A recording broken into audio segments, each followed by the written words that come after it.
Bueno, pues bienvenidos a esta serie de grabaciones verdaderamente históricas porque rescatan los valores y sobre todo los personajes que han construido el normalismo y muchísimas más instituciones, entre ellas todos los centros escolares, su paso por la educación. Tuve la feliz fortuna de coincidir en un momento dado como secretario y subsecretarios de Estado.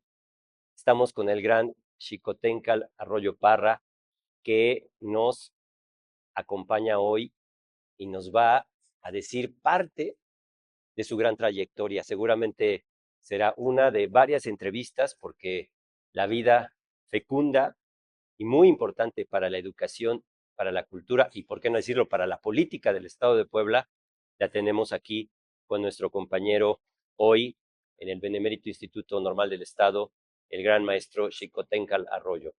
Bienvenido, maestro, gracias. Gracias, Es un verdadero lujo, es un verdadero lujo que me da la vida poder platicar con usted. Lo respeto mucho. gracias, En muy amable.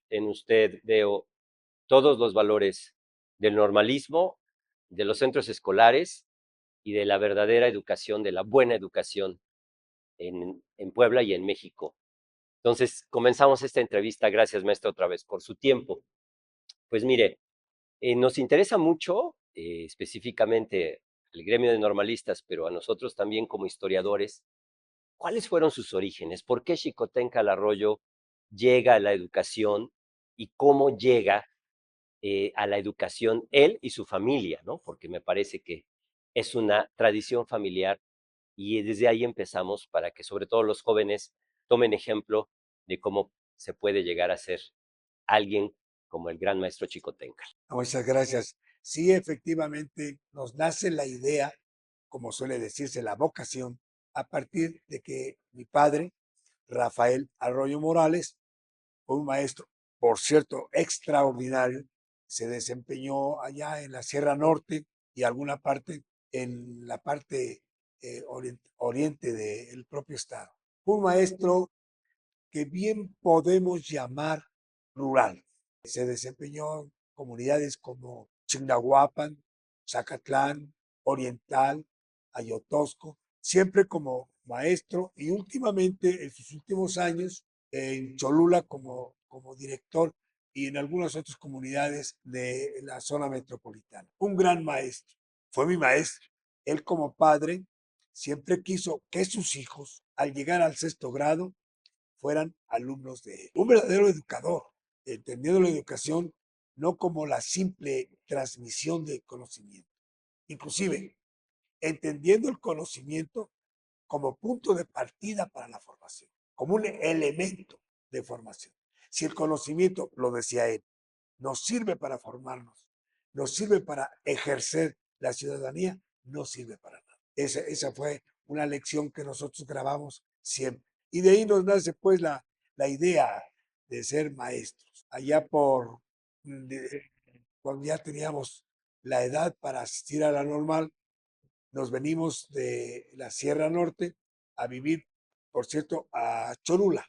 Esto nos posibilitó la oportunidad de ingresar a la normal desde la secundaria, 1955-56. Disculpe la interrupción. Me interesa saber sobre su señor padre, maestro. Él entonces, ¿en qué periodo enseña, digamos, su fecha de nacimiento, para también situar históricamente? Y me llama mucho la atención lo que usted dice. Si el conocimiento no sirve para construir ciudadanía, no sirve, porque exactamente eso es el precepto de la educación liberal, la Así es. educación que quería formar este país y quería formar ciudadanos. Entonces él lo tenía, digamos, grabado con sangre. Así es.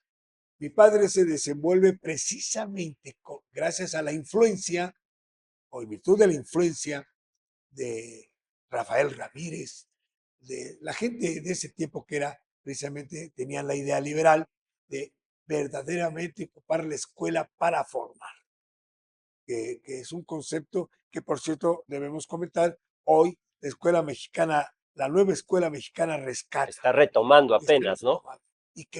Así Y qué es. bueno porque fue la verdadera formación.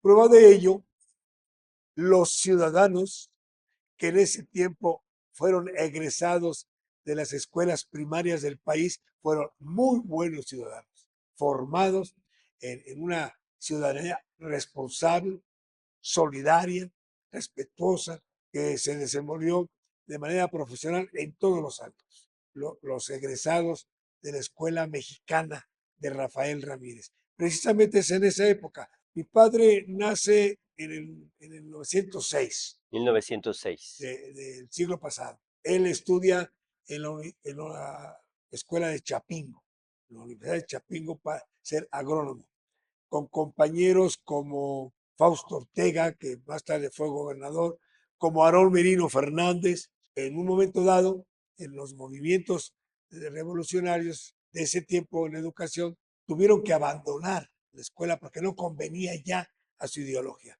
Mi padre fue uno de ellos.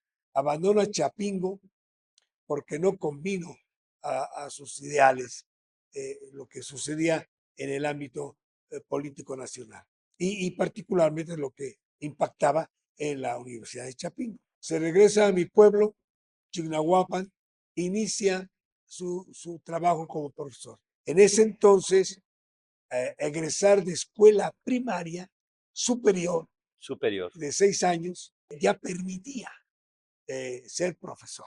Déjeme hacer un paréntesis para ubicar a los jóvenes sobre todo. Estamos hablando de una primaria que revisando los planes de estudio, hoy definitivamente, quizá en el mejor de los casos, estaríamos hablando de una maestría. Eso es bien importante que la gente joven lo sepa. La primaria de esas generaciones era una verdadera primaria con materias como cosmografía, Claro. ética, moral. Es decir, platícanos ustedes, es decir, porque es un poco situar, es decir, que la formación que tuvo todas estas generaciones, incluyendo la de usted, era una formación muy completa, muy amplia, que sinceramente ha desaparecido por completo. Por completo. Sí, efectivamente, los planes de estudio, que por cierto, con toda honestidad, no necesariamente eran redactados como hoy, con todas las normas de la pedagogía. En muchas ocasiones se redujeron a listas de conocimientos, listas de objetivos. Ya se hablaba en ese entonces de cuáles debían ser los objetivos. Y fundamentalmente se habló siempre en la escuela mexicana de una formación valoral, que estaba escrito en esas listas. Y los maestros lo entendían, porque habían sido educados precisamente en ese tenor. Entonces, ser maestro no era necesariamente, y bueno, y no existía un sistema todavía de formación, era muy rudimentario. Así es. Recordemos que el sistema de formación de maestros llega prácticamente un poco tarde a nosotros y no impacta en los medios fuera de las ciudades. Jalapa, Puebla, etcétera, la propia nacional, que se fundan a finales del siglo XIX 19. y que no impactan como, porque además la producción de maestros formados en las normales es muy poca y no alcanzó para cubrir el ámbito nacional. Recordemos que la política educativa de ese tiempo, hablando de normal, era fundamental y de toda la educación, era la cobertura. Se necesitaba renacer después del movimiento revolucionario hacia una nueva forma de vida y se fundamentaba en la escuela primaria, en la educación primaria. En la realidad, estamos hablando de un país que había dejado, digamos, que era el sueño de Juárez, pero en realidad, digamos, don Porfirio sí estabiliza muchas cosas, crea las normales, pero esta formación también tenía sus años y obviamente el país necesitaba a miles y miles y miles y miles que después Vasconcelos va a lograr avanzar un poco más, pero estamos hablando de un país prácticamente analfabeta en más del 90%. Sí, el 90% de los 20 millones de habitantes de ese momento, pues era el 90% de analfabetos y apenas un 10%, como se decía en ese entonces, de letrados. Esa es precisamente la preocupación de Vasconcelos. E impacta, yo pienso, en el profesorado, porque precisamente ese profesorado venía de esa formación. Y lo veo como ejemplo mi padre que tenía una cultura extraordinaria. Eso es algo también, hay que enfatizarlo mucho. El maestro normalista, inclusive quien podía dar clases, eran hombres con una cultura vasta, enorme, amplia, profunda. Y con una formación valoral fundamental, el respeto a la persona humana. Gran lector su papá Sí, entonces. un gran lector, que por cierto, dicho sea de paso, nos hizo a nosotros lectores. Yo recuerdo allá por los 9 años de edad, mi padre nos reunía alrededor del brasero para que leyese. Primero él nos leía. Conocimos, en primer término, en ese tiempo era moda, los griegos, indiscutiblemente. Básico. Y la literatura mexicana, Don Catrín de la Fachenda, El Platero y yo, El Periquillo Sarmiento, todas esas lecturas que cómo contribuyeron a la formación. Pero él se los leía a ustedes. Claro, primero y nosotros lo leíamos. Lo que hoy en neuropsicología están apenas en el siglo XX, que es importantísimo la relación afectiva Claro, con los hijos, porque claro. eso va a determinar la misma inteligencia de los hijos. Claro, Eso ya se hacía prácticamente a principios del siglo XX en su casa. así es, así es. Todos los hijos fuimos, pues somos a la fecha unos buenos lectores. Entendimos la lectura, y así lo decía los maestros de ese tiempo, y así lo expresaba mi padre, como una segunda estrategia para aprender, como un segundo mecanismo. Primero, la vida, la práctica. Yo tuve oportunidad de asistir a la escuela rural allá en el ejido, en uno de los ejidos de mi pueblo, De de Chignahuapan. Chignahuapan, allá en Coacoyunga, y la escuela rural era eso, una práctica permanente para la formación. Y como segunda opción, muy importante, quienes se formaron en ese tiempo, bueno, recordar usted que Vasconcelos, por ejemplo, insiste en la lectura y publica una colección maravillosa, Enorme, ¿no? enorme. Enorme, que uno la ve hoy, las ediciones de 1921, 22, y entonces todos los griegos, ¿no? Sócrates, Platón, Aristóteles, pero repartidos en el país. Así es, distribuidos en todo el país, lo que dio por necesidad dialéctica una concepción extraordinaria de los estudiantes hacia una formación ciudadana. Que hoy se habla de eso, se discute mucho, pero que no se ha logrado aterrizar.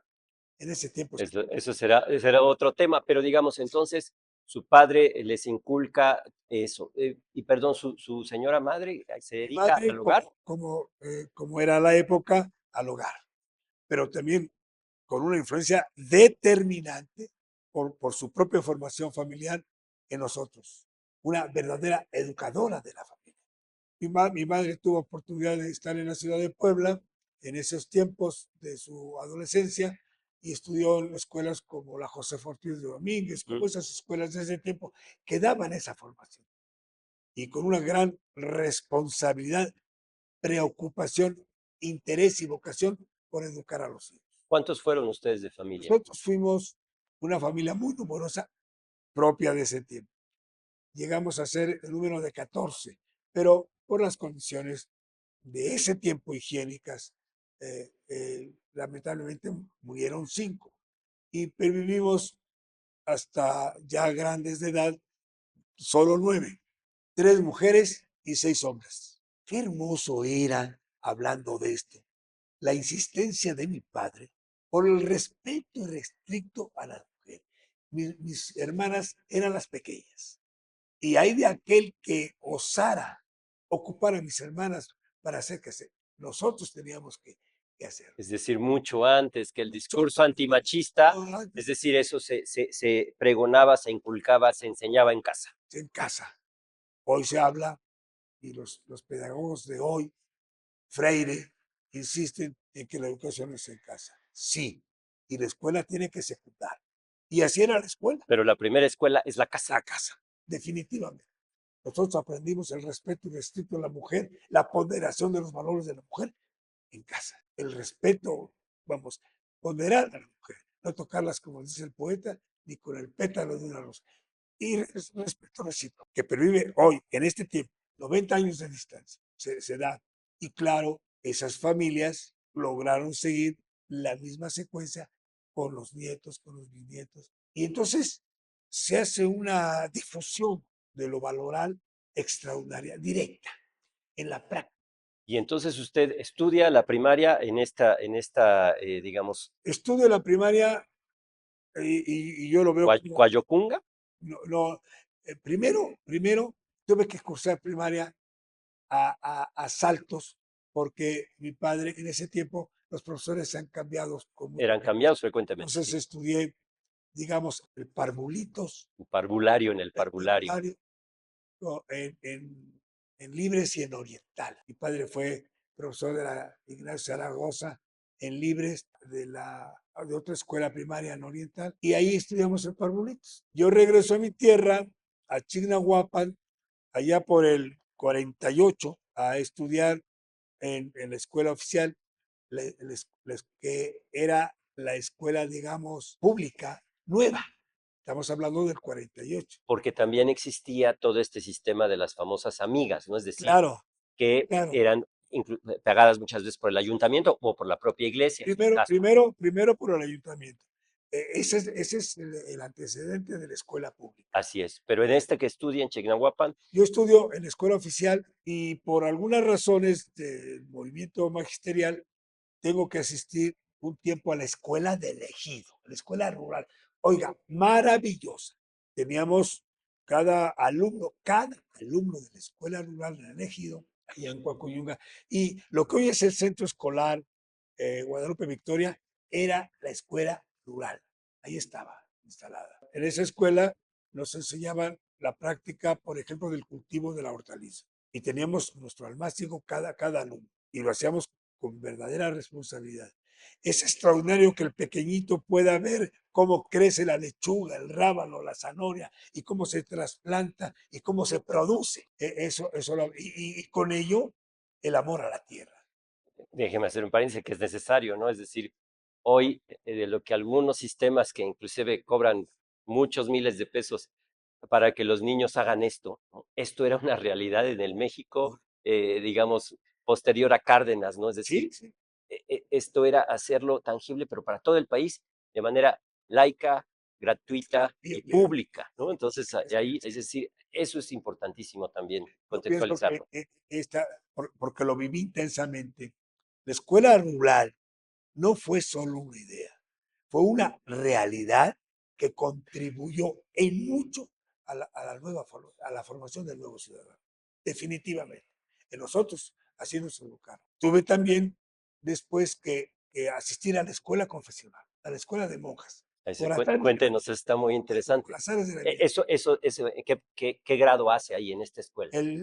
Termino tercero o comparto tercero con la escuela rural y con la escuela confesional, tercero de primaria, y regreso a cuarto grado a la escuela pública, la escuela de monjas, confesional al estilo de la colonia, Completamente. completamente, ¿Eso estaba también en Chignahuapan? en Chihuahua. Después, oh suerte la mía, nos trasladamos a Cholula porque mi padre siempre tuvo la preocupación de una mejor formación, de una mejor formación académica. Y en Cholula, por una circunstancia, asistí a la escuela Juan Crisóstomo Bonilla, pero mi padre era el director de la escuela y por algunos problemas de la comunidad tuvo que tomar la decisión de enviarme al centro escolar, porque los padres de familia no querían que sus hijos fueran al centro escolar. ¿Por qué? Y pues, la idea equivocada total, que todavía subsiste de que el centro escolar era de ricos, Era, perdón, de ricos. era de ricos. Y tengo la experiencia de Zacatlán y tengo la Estaba experiencia ligado a toda esta idea del avilacamachismo, exactamente. toda esta idea, es muy, muy interesante eso, ¿no? Y entonces,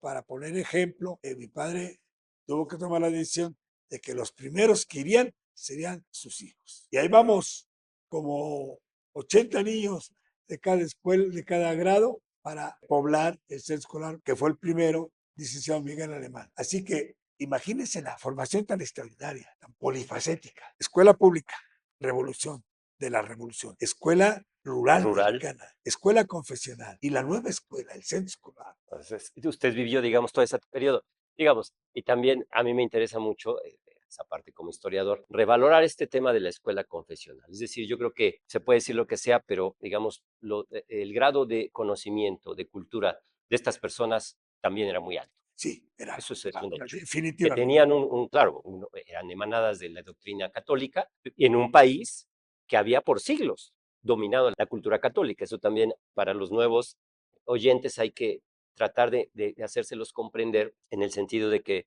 el dominio no era ni de 20, ni de 50, ni de 100 años, era prácticamente de 400 años No, y además era la única oportunidad, no solo en el país, en el mundo entero. en el mundo entero. Pero también hay que tomar en cuenta que eran finalmente, era gente con grandes estudios en ese sentido, ¿no?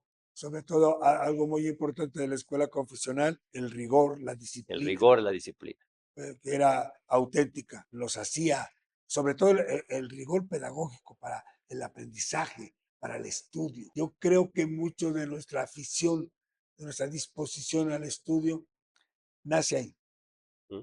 porque hay, con gente preparada, tenemos que comentar, no eran cualquier persona. Digamos, era lo mismo que en la escuela pública porque los profesores eran egresados de primaria, Es que eran los mismos. eso también me interesa mucho profundizar. Tuvimos una conversación usted y yo antes, bueno, hemos tenido muchas, pero como siempre hay estos vasos comunicantes entre las personas del saber, entre las personas que están en el tema educativo, creo que compartían un nivel. Pero regresando entonces, usted en el Miguel Alemán en Cholula es de los primeros que están poblando ese porque había esa resistencia. Claro, sí, había resistencia equivocada, Bueno, definitivamente. pero diga, es interesante porque estaba, yo creo que impregnada de esta visión del gobierno, del alemanismo, ¿no? Claro, Que claro, tenía que ver claro. con todo eso. Y había allá, particularmente en Cholula, otro ingrediente.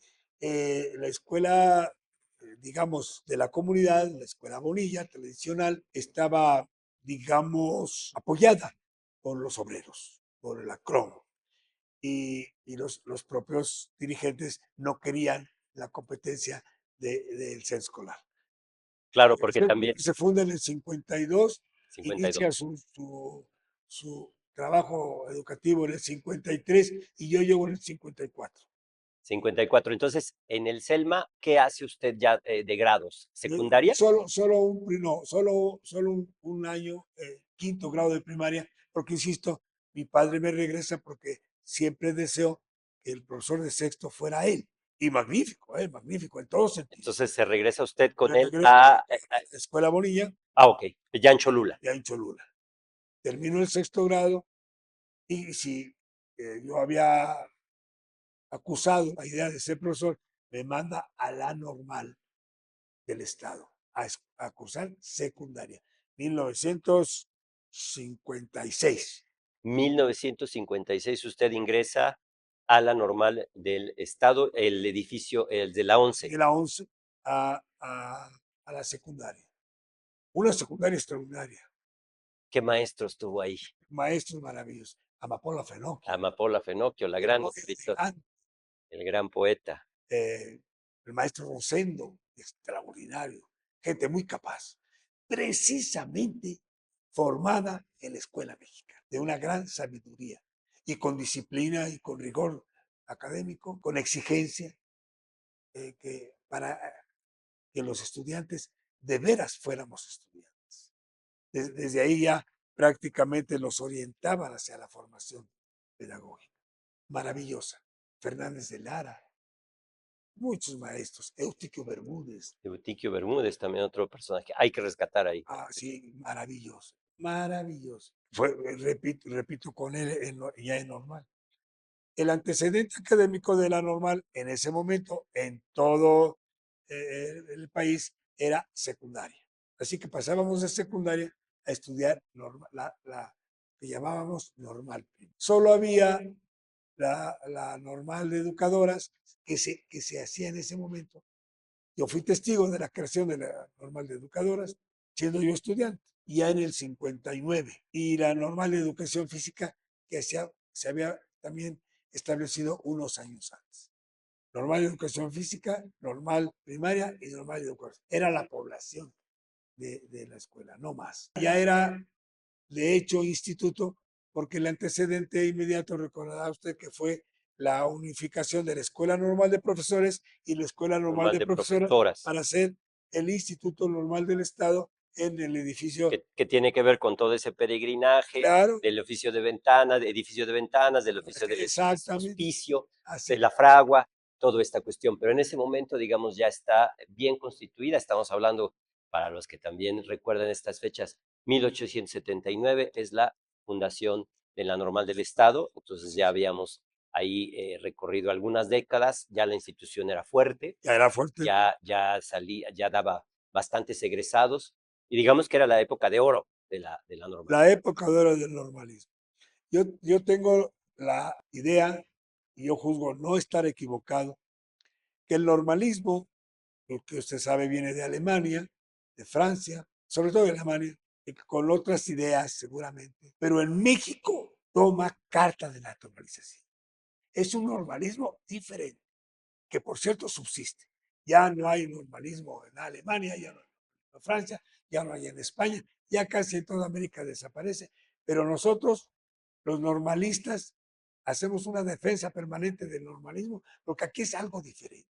Como usted bien lo apunta, y también estamos empeñados en eso, en la parte de Austria y Alemania, un gran personaje, que a mí me apasiona su figura, Gustavo Pedro Mar. Pero, hermano, Llega, ataca Puebla con el ejército de Lorenzé y después, por amor a México, en fin, se vuelca sobre esta enseñanza gratuita, fundador de la normal. Entonces, me parece un apunte excelente de lo que usted hace. Eso también hay que investigarlo más, el normalismo francés, el normalismo alemán, gente como Rafael Isunza, que va a hacer todo este viaje, en fin. Y entonces usted estudia ahí la normal. la normal primaria, escuela normal primaria. ¿Egresa en qué año, maestro? En el 61, todavía la población magisterial del país todavía no es lo suficientemente bien formada. Todavía subsisten, inclusive hasta los 80, todavía subsisten los maestros de egresados solo de escuela primaria. Claro, Por ejemplo, yo llego a Catlán para ser director general y me encuentro con 22 maestros de la primaria egresados de primaria. solamente de primaria. Sí, solamente primaria. En el 61 yo inicio o curso el tercer grado normal, pero en ese mismo año se me ofrece la oportunidad de ya ser profesor. Así que yo soy profesor a partir de enero de 61, aun cuando yo egreso en noviembre de 61. Eso es también bien importante. Bueno, insisto mucho, ¿no? O sea, que hoy dicen, hoy van a decir algunos en la entrevista, ¿cómo es posible solamente con primaria? Insisto, la formación de esos años de una primaria era muy, pero muy superior, mínimo equivale a los primeros años de universidad. Eso lo podemos comprobar en los planes de estudio.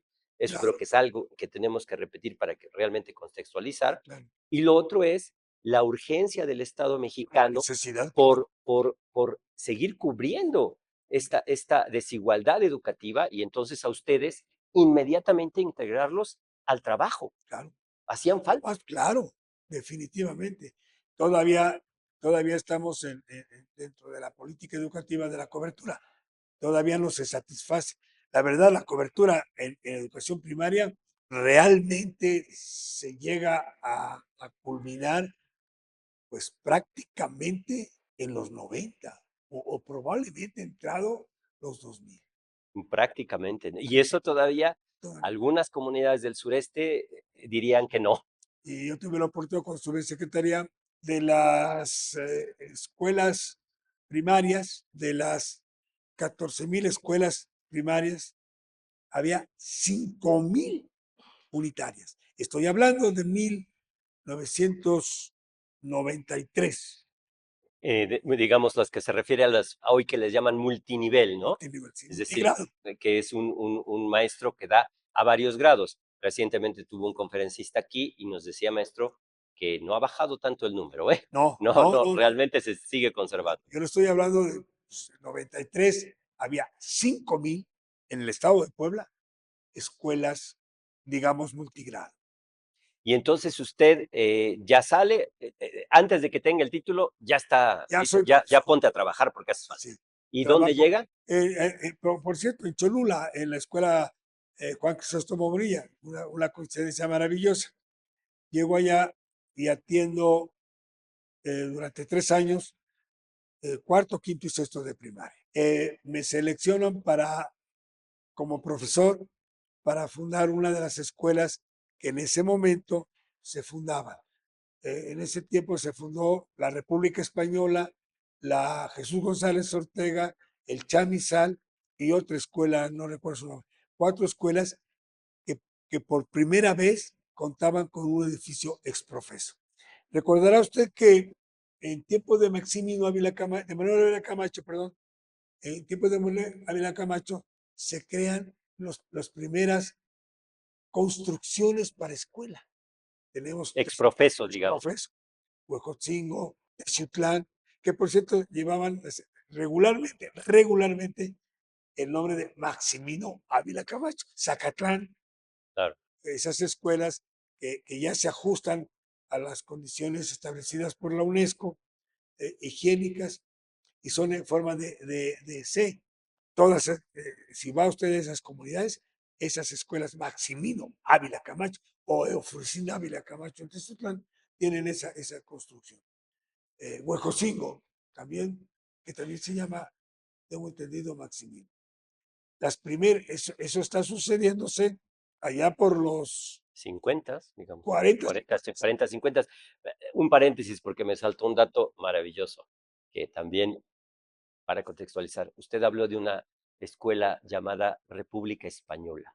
Sí, acá de las Porque, huelgas. porque es importante que hoy la gente ha perdido referencia, es decir, lo importante, que eso es una herencia del cardenismo, es decir, Sí, todo esto era hermanar a España. así es. Recordemos que en España 36, 39 hay una guerra civil y que entonces tenemos que el país, en su vocación maravillosa de abrir las puertas y no de expulsar migrantes, sino al contrario, Contrario, de pues Cárdenas acoger. recibe a todos los migrantes. Y entonces nos viene una playa de gente maravillosa, Maravilloso. entre ellos digo, así uno de los más famosos, Luis Buñuel, pero hay mucha gente que aterriza en la Universidad de Puebla y en la normal. Me Así es. decían de un profesor Fernández Lerena, por ejemplo. Bueno, mucha gente, ¿no? Sí, sí, sí, Que sí. llegó expulsada por el franquismo buscando refugio. Entonces, ahora que dijo la Escuela República Española es un dato Claro. espeluznante, ¿no? Para hoy. Y que bueno, y que hace referencia precisamente a esa disposición de abrir puertas del Estado mexicano a la fecha. En ese tiempo solo se crean esas escuelas y no vuelve a haber la ciudad de Puebla, en la ciudad de Puebla, escuelas creadas profeso, eran casas habitación. La 2 de abril, la PEMAR, todas esas escuelas del centro que son casas. Que digamos que son casonas que tomaron y adecuaron, ¿no? También porque había que darles uso, ¿no? En esa. Y había que albergar más alumnos, más alumnos. Empezaba ya la disposición de los padres de familia de que los niños estudiaran. Disposición que no se daba en los primeros tiempos. Eso también es importantísimo que nos explique. ¿Cuál era generalmente la disposición hacia la escuela, como usted dice, hacia estas escuelas nuevas?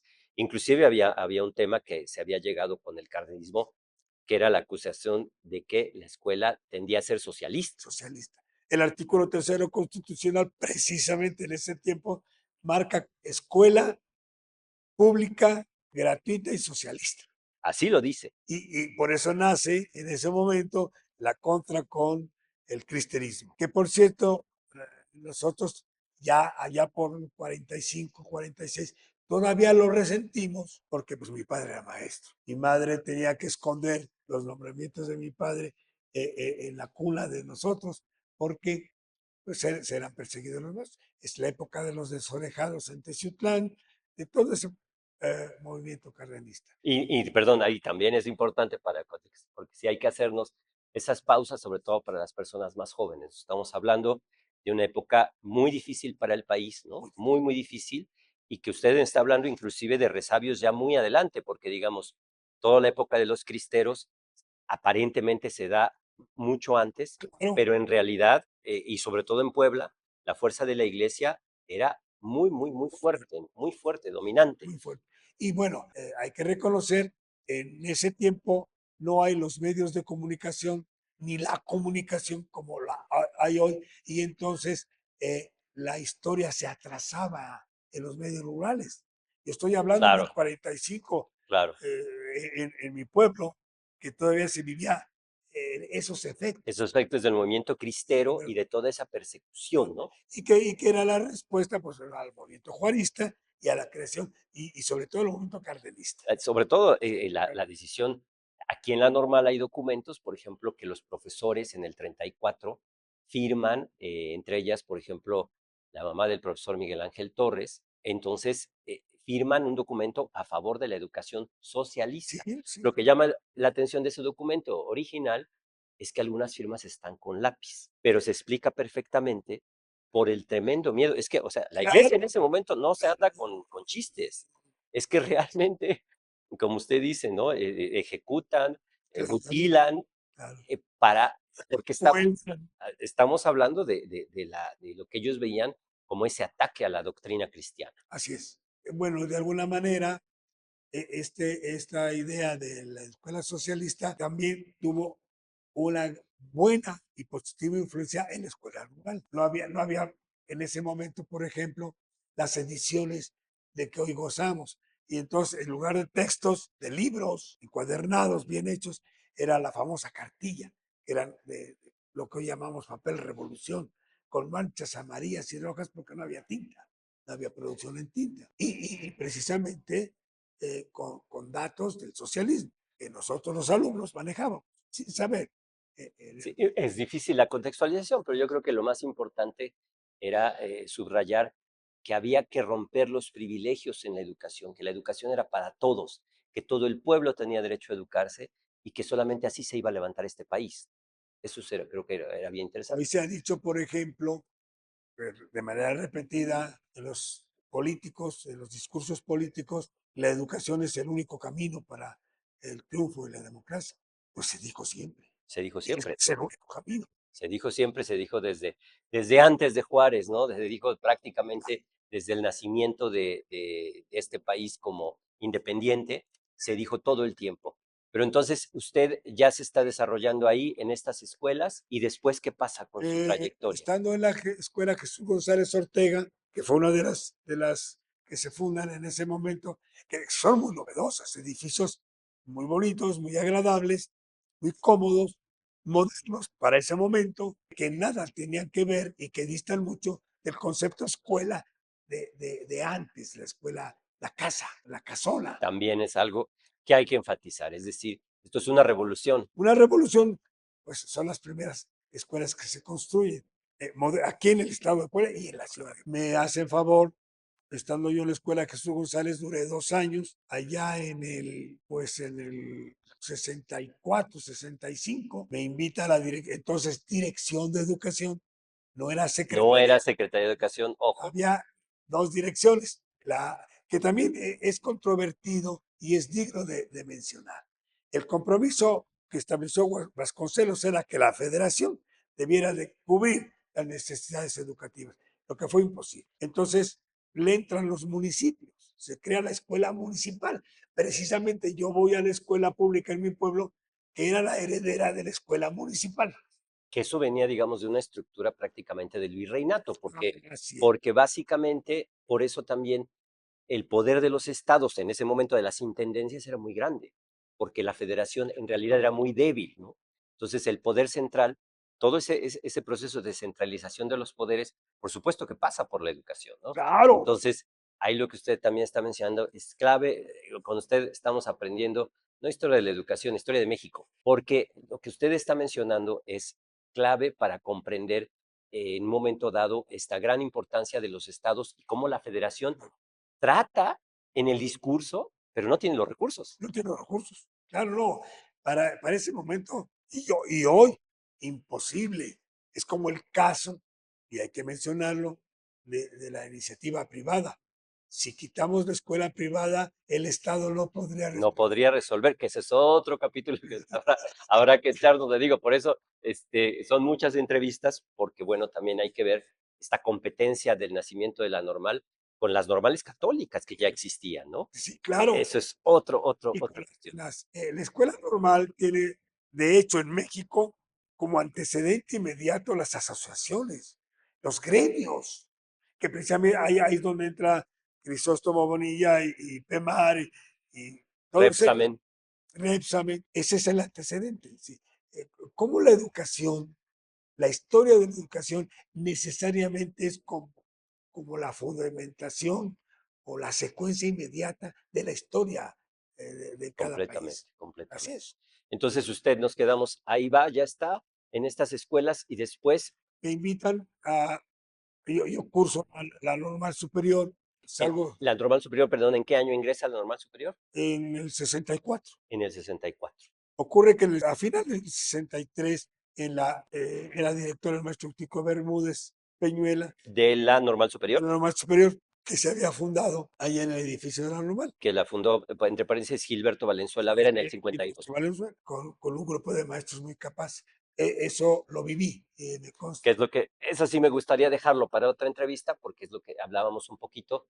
Usted vivió todo el proceso del 61 Así es. y todo, pero si no se nos va a hacer muy... Seguimos ahorita con esto y esa sí va a ser una entrevista exclusiva sobre el movimiento del 61, su participación con Cito, su participación con Héctor Morales, Enrique Enrique Cabrera, Cabrera, usted lo conoció, lo escuchó, sí, es decir, Sánchez, Julio Glockner, la popularidad, eso es un capítulo aparte, porque si no, no terminamos. Pero entonces, en el me invitan 74, a terminado la superior. Ahora, después de la necesidad de maestros formados en primaria, ahora se requieren maestros formados en secundaria mm, y en normal. mm, Entonces yo curso y egreso de la superior en el 64. Por cierto, dicho sea de paso, se iniciaban los cursos para actualizar a los maestros en secundaria y entonces se crea la superior en Puebla y se crean los cursos de intensivos intensos, famosísimos de, cursos intensivos que traen a muchísimos maestros de todo el de país, todo el del país, país. de todo el país. Eso está sucediéndose. Yo termino como maestro de normal y técnico en educación. Esa fue mi especialidad, porque a mí me encantaba la cuestión pedagógica. Entonces, estudiar matemáticas o química, yo dije no. Y estudié y egresé como maestro de normal y técnico en educación. Esos estudios le dan pábulo a la dirección de educación de invitarme para ser director de secundaria. Sí, hice 4 años en primaria y me nombran como director de secundaria y voy a ejercer a Oriental. Estoy en 65, 66 y parte del 67. Me invita la dirección de educación. En ese entonces era el maestro Munibe, el director de educación. Yo salgo de la Jesús González para Oriental con el maestro, un director de educación de Puebla, que era muy entusiasta, por cierto, en el béisbol, no recuerdo ahorita su nombre. Y me voy allá me invitan, estando en Oriental, me mandan traer de la Dirección de Educación para darme la dirección general del Centro Escolar de Acatlán, que se fundaba con Aarón Merino Fernández, Con Aarón Merino Fernández, Acatlán. Acatlán de Osorio. Llego a Acatlán de Osorio, fundo la escuela, fundo el primer y único bachillerato de ciencia y tecnología del Estado, allá en Acatlán, y fundo la escuela normal Darío Rodríguez Cruz, en el propio edificio, durante ese trayecto. Estuve en Acatlán, después de esta carrera tan rápida, yo decido hacer el bachillerato como un experimento que resultó extraordinario, porque los egresados tenían ya plaza, porque eran 3 especialidades: veterinaria, enfermería y trabajo social. Este bachillerato que usted emprende específicamente a ciencia y tecnología, Sí, sí, sí, con estas carreras. sí. Y más tarde tuve relación con algunos maestros de la federación y Darío Rodríguez Cruz, que era el director de normales del país, A nivel federal. a nivel federal. Nos entrevistamos, querían fundar la escuela en Matamoros y yo le dije, aquí en Acatlán tiene usted todo lo que quiera. Le mostré el edificio y la fundamos A- en Acatlán. Aproximadamente cuántas hectáreas es un edificio grande el de Acatlán. Sí, de Acatlán, más o menos como 2 hectáreas, pero suficiente para iniciar. Ya hoy la normal ya tiene su propio edificio, Así es. pero pero se requería en ese momento. Estoy allá hasta 1987 En Acatlán. en Acatlán. Entonces usted está desde el 7 67, a los 20 años 20 años en Acatlán. en que lleve a cabo este proyecto y el proyecto de la normal. Me invitan a resolver un problema en Cholula y me vengo a ser director general del Centro Escolar de Cholula, Del CELM. del CELMA, en donde yo había sido alumno. Surge un problema en Zacatlán y me envían a Zacatlán al mismo tiempo que soy director de Cholula. Voy a ser director general del Centro Escolar de Zacatlán. A ver, cuéntenos un poquito eso, porque hoy para muchos funcionarios, uy, lo que usted está diciendo es impensable, ¿no? Sí, Pero, es decir, en ese momento se reconocía ya que usted conocía el sistema de centros escolares como nadie. de hecho sí, porque o sea, los centros escolares en ese momento, pues, recordaremos que se fundan en 52 y bueno, para el 67 apenas si tenían prácticamente 10, 12 años los centros escolares. Me adentro, me gustan mucho el sistema, me adentro en el sistema, como claro, pues yo era muy joven en ese momento, había sobre los 24, 25 años de edad, y convivir con Enrique Martínez Márquez, con Jorge Morales Maclub, con García Wagner, todos los grandes. Enrique García Wagner, ¿verdad? Sí, Enrique García Wagner. No, bueno, eran gigantes, que eso también habrá que hacer otra entrevista sobre los fundadores, ¿no? Y Gregorio de Gante, que también era ese grupo, ¿no? Sí. Y Joaquín Galindo, Joaquín Galindo, los Bonilla, no, gente, Marta Molina, todos los Molina, todos los Molina, Enrique, gente sí. muy grandotes. Y entonces usted también fue formado por ellos. Claro, yo he comentado, y no de broma, de realidad. Hice mi doctorado con ellos. Totalmente, ¿eh? No, no, no, no, no es ninguna broma, ¿eh? La calidad intelectual, los vuelos de conocimiento de estas personas son completamente inexplorados. La investigación debe todo sobre ellos, porque realmente eran gente con una cultura inmensa, Y una inmensa. experiencia profesional, pedagógica de veras. Y política, ¿no? Y ¿Qué tal política. Enrique Martínez Márquez? Ese será un capítulo aparte. Enrique Márquez llegó a ser un personaje esencial en la historia de Puebla, Sí, políticamente. definió, digamos, si el término vale, la nueva educación. Así es, Es- es- completamente. Y entonces usted lo mandan así ya. ¿Cuáles eran los principales problemas que usted veía cuando llegaba, cuando estaba la efervescencia de problemas en esos momentos en los centros escolares? Pues primero, el sembrar. Todavía no se usaba término, y yo lo he comentado en los foros apropiados, todavía no se hablaba de prospectiva. Pues yo hice una prospectiva de 20 años en la Cataluña, y efectivamente estuve 20 años. Claro. Hice una prospectiva para crear, porque los centros escolares cuando se fundan crean los talleres. Ujú. Y se está, por ejemplo, la carrera técnica de administrador, de oficinista, se crea, no, otros talleres, Y otros áreas más prácticos también, ¿no? todos prácticos. Carpintería, Herrería, forja, herrería, también todo lo que tenía que ver con la imprenta. imprenta, claro.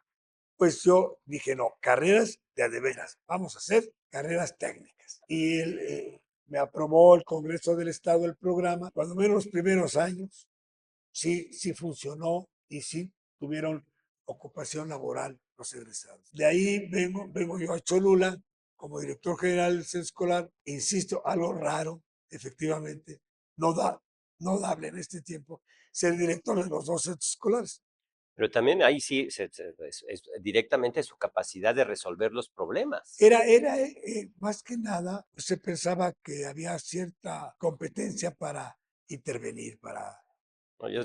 Usted lo va a decir y yo ahí sí a los normalistas siempre me molesto con ellos, son demasiado modestos. No, no, maestro, o sea, realmente por su extraordinaria capacidad que todavía hoy en esta institución el director Andrés García Castillo solicita su consejo y su asesoría y su apoyo para tratar problemas de la educación básica que son esenciales. Los conoce. Eso yo no voy a decir porque usted nunca lo va a decir, yo sí lo digo. Y entonces, ¿cuáles eran los problemas que se encontraba? Fundamentalmente, por ejemplo, en la Catlán había una situación muy crítica, centrar al centro escolar, porque, insisto, Los medios de comunicación no eran los de hoy. Esas comunidades estaban muy alejadas del centro. Tan alejadas que los servicios, por ejemplo, de energía eléctrica, estaban en Guajuapa. Todo era Guajuapa. El centro de Acatlán era Guajuapa. Y la educación igual. Estaba regida por la federación. Y había mucha desconfianza con la escuela del Estado. Y más con un centro escolar. A grado tal que se dijo que no vayan los estudios, cosas de esas que en las comunidades se dan. Entonces, había que sembrar el centro escolar. Hice el proyecto, me lo aprobó la dirección y logramos establecer el centro escolar como institución. Y entonces, en todos estos viajes que lo envían ahora sí que de comisionado especial para resolver problemas, también se desarrolla bien. Sí, sí. Y claro, voy a Teciutlán, al Gregorio de varios centros escolares. Popularmente, los compañeros decían el apagafuegos. Fue el bombero. Fue una situación bastante crítica para el magisterio, pero con atención se logró estabilizar y qué bueno que ya En transcurrió. ese momento también, perdón, maestro, ya estamos hablando, por ejemplo, de problemas derivados de la fuerza sindical. Sí, Eso completo. también creo que es un capítulo aparte que usted vivió. Es decir, porque Muy interesante. antes, en ese momento del inicio, cuando usted está estudiando normal superior y eso, prácticamente el sindicato estaba disminuido. Sí, no existe. Pero ya a partir de los años 60, 70, Sí, sí, el sí, sindicato empieza con una con una fuerza, fuerza. Sí, con Jaime Aguilar, se crea prácticamente en el 59.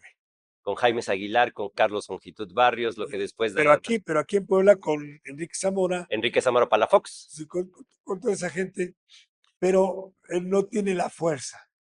Yo recuerdo que en las sesiones sindicales nos decían, comuníquenle al sindicato, hagan sus propuestas en el sindicato, así, invitando, y los maestros no lo hacían.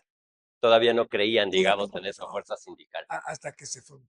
Efectivamente, se fue una época de convulsión sindical y a eso se le dio que pegó mucho en centros escolares. Por su amplitud, pues por la oportunidad que se tiene de ascenso, etcétera, etcétera. Y vivo ese momento. Gracias a eso es que yo llego a Cholula. Estando en Cholula ahí duró, yo llegué a Cholula en el 87, más o menos en el 93, me hace favor de mandarme traer el licenciado Barlet y el director de educación, ya era secretario de Ya era secretaría. eh, el maestro Fabián Sandoval Carranza, para nombrarme como subsecretario de Educación Básica. Es decir, usted está en Acatlán de 67 a 87, después en Cholula hasta 93, 93. hasta 93. Y en 93 usted toma la subsecretaría con el licenciado Manuel Bartlett y Fabián Sandoval Carranza, Sí, así es. el 93 a 99, A 99, Secretaría de Educación Básica. sí. Regreso, en tanto eso ocurre, regreso a la normal superior a impartir. Estoy en la normal superior de más o menos del 65 hasta el 87, 88. Es decir, a la par que usted era director del Centro Escolar de Acatlán, usted también es profesor de la Normal Así Superior es, en los cursos intensivos. en los cursos intensivos. Usted, o sea, no, usted no tenía nunca descanso. No, Nunca descanso. O sea, trabajaba usted prácticamente los 365 días, 24 horas. igual que ahora, porque en ese entonces yo entraba a las 7 de la mañana a la superior en cursos intensivos y salía yo a las 9 de la noche. Tenía yo 8 cátedras de hora y media impartiendo las del tronco común. También hay una reflexión. O sea, yo creo que ustedes verdaderamente, hoy comparado con la capacidad, eran superhombres. Es decir, la capacidad de trabajo que tenían y sobre todo lo que usted dice, frente a grupo. Frente a grupo.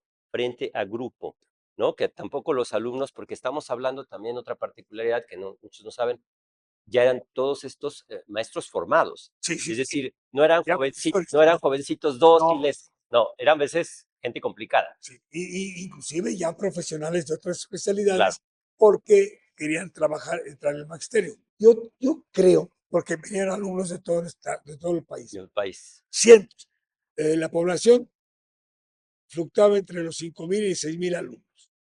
Yo creo haber trabajado con 10,000 maestros como alumnos, de todas las especialidades. Mínimamente. Yo creo que le faltan todavía cuentas, maestro. Si hace uno las cuentas de todo, y digo, y su influencia en los alumnos del centro escolar es Pues mucho más allá.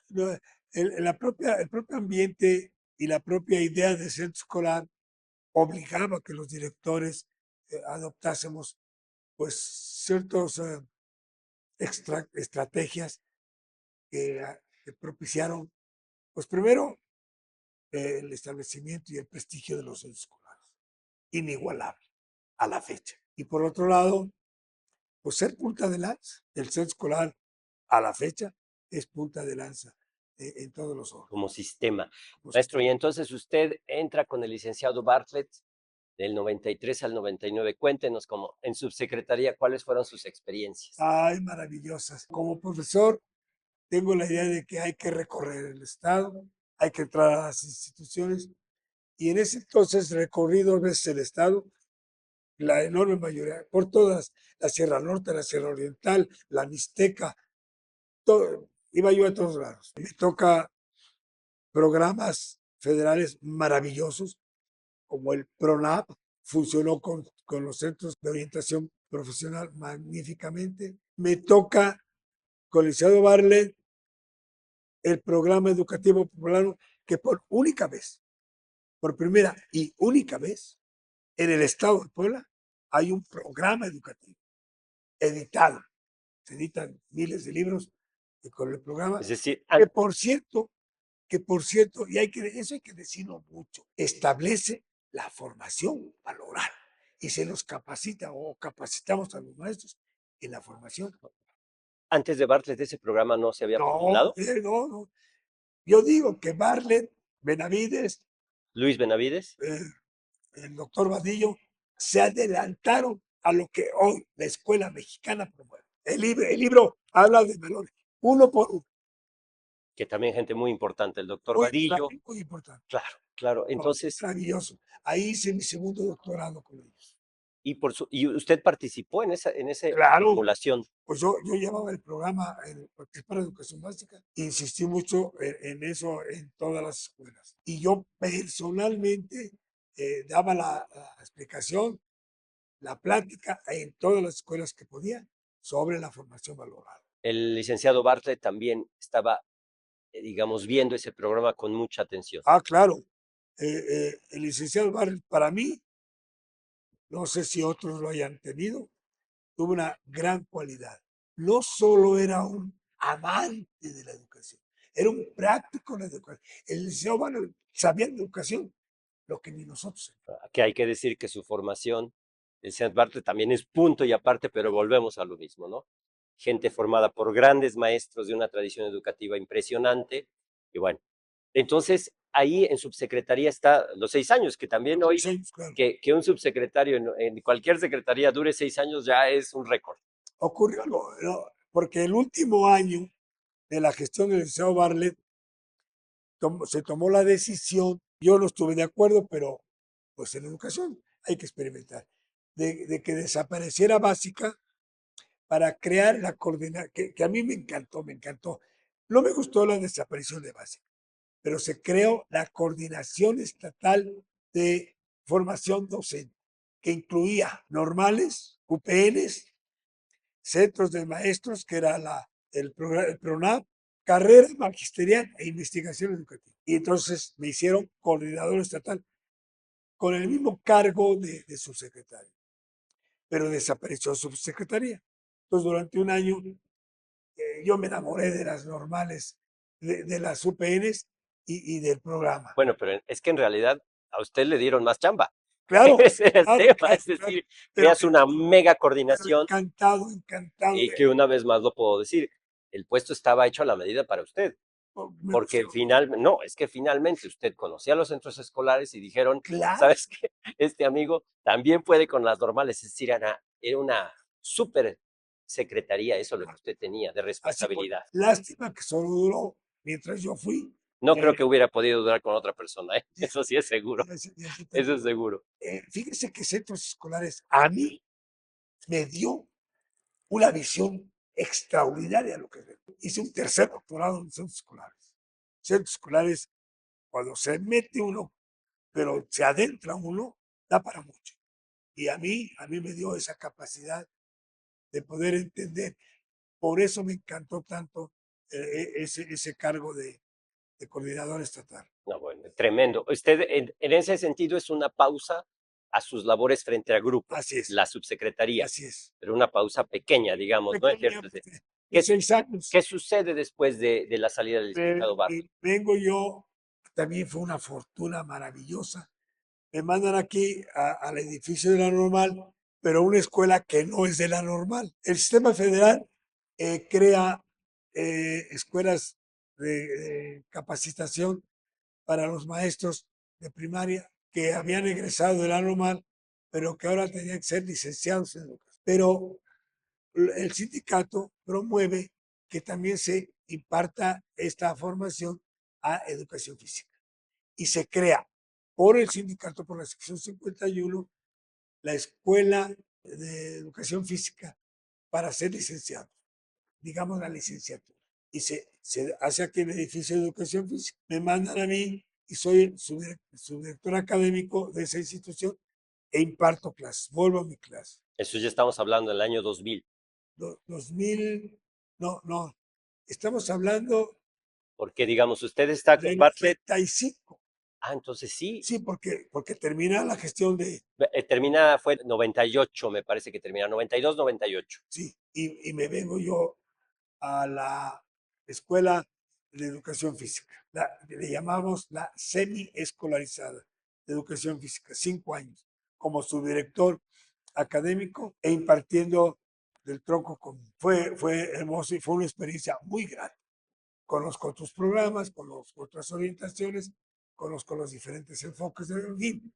Fue otra oportunidad de aprender. Estoy acá 5 años y el licenciado Marín me invita a nuevamente regresar a la Subsecretaría de Educación Básica. Ahí ya estamos hablando de 2005, 2011, No, en ese periodo, 2005, 2011, ahí es donde usted y yo coincidimos ya directamente en varios eventos, en varios proyectos que se habían entre educación y cultura, y usted toma otra vez la Subsecretaría de Educación Básica. La relación con el licenciado Marín también era obvia, porque el licenciado Marín había estado muy cerca del licenciado Bartlett. Claro, y él había sido secretario de Gobernación. Y hubo una relación muy estrecha en ese momento, en ese tiempo con él, precisamente resolviendo problemas del magisterio. Seguramente desde ahí, ¿verdad? Era, oye, Chico, tenemos este problema acá entre gobernación y educación. Esa es la realidad de cómo se opera un gabinete, ¿no? Así es. Entre los subsecretarios fuertes y usted, y seguramente a la par con el licenciado Marín, resolvieron muchísimas cosas. Y después, por eso él lo invita como subsecretario de Educación en 2005-2011. O sea, así estuve ya en la Secretaría. Con el secretario Darío Carmona. Termino esa gestión y entonces me envían aquí a la Normal, al centro de posgrado, formado en la gestión del maestro Darío. Usted, perdón, cubre toda la subsecretaría, todo el tiempo con el maestro Darío. Sí. Pero otra vez hecha, es decir, ya 6 años, otra vez sí. Otras veces no, porque me comisionaron ya como asesor por los problemas que había. Me querían cerca y así se hizo. Pero meses. Al término, claro, terminamos y ya tuvimos que emigrar. Y yo me vine a la Normal como responsable de la maestría de educación básica en educación física. En el centro de posgrado.